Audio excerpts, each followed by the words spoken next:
Hey, this is Nick the Mining Book Guy. Today I've got a book that's going to be a little harder for you to get your hands on, but it's worth sharing for sure. Humble on Wall Street by Martin T. Sosnoff. Immediate shout out to Chris Meyer, who I've never met or talked to. I think he's still involved with the Agora companies like Daily Reckoning, if you've heard of those. And he wrote an updated book about 100 baggers. I haven't read his new book, but I read the original, which was excellent. And he had recommended a lot of other books a few years ago through at least the free email service I subscribed to, this being one of them. At that time, I was able to pick this book up for I think $5 or $8. And he's recommended it so much and there's so few copies, I think it's over $100 now. It is worth reading, but hopefully you'll get lucky and find it more cheaply. That's what I tend to try to do, but that's something to keep in mind.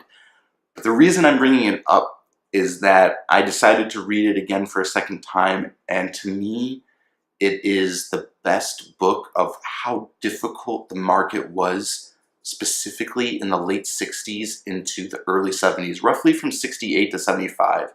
And it just provides so much evidence of why that generation of people got destroyed in the market, and it wouldn't surprise me if something like that happens very soon. So I feel like it's very timely, and there's this whole generational cycle thing.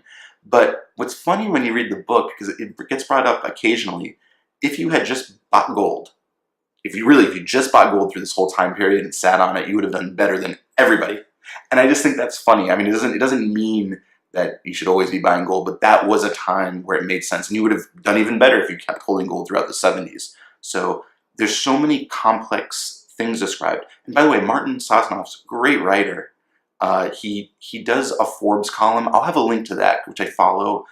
The only issue I have is that he is such a large hedge fund now that he just follows the biggest companies, and it's not really my main interest, but I love his thinking style.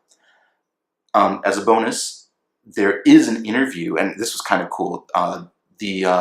The website, I'm actually forgetting the name of the website, but you'll see it below.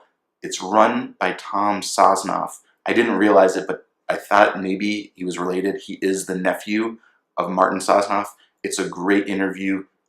Definitely check that out. It's about 30 minutes long. It's worth seeing.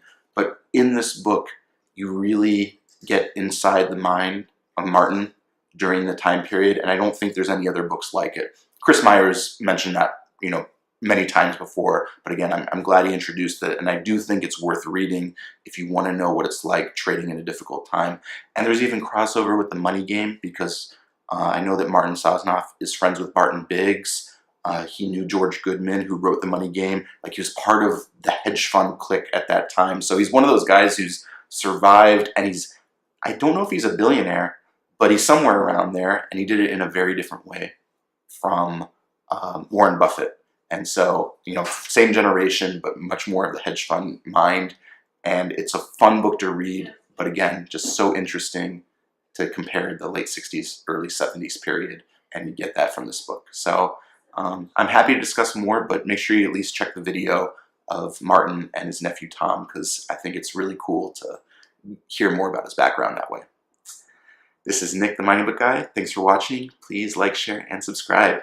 Bye.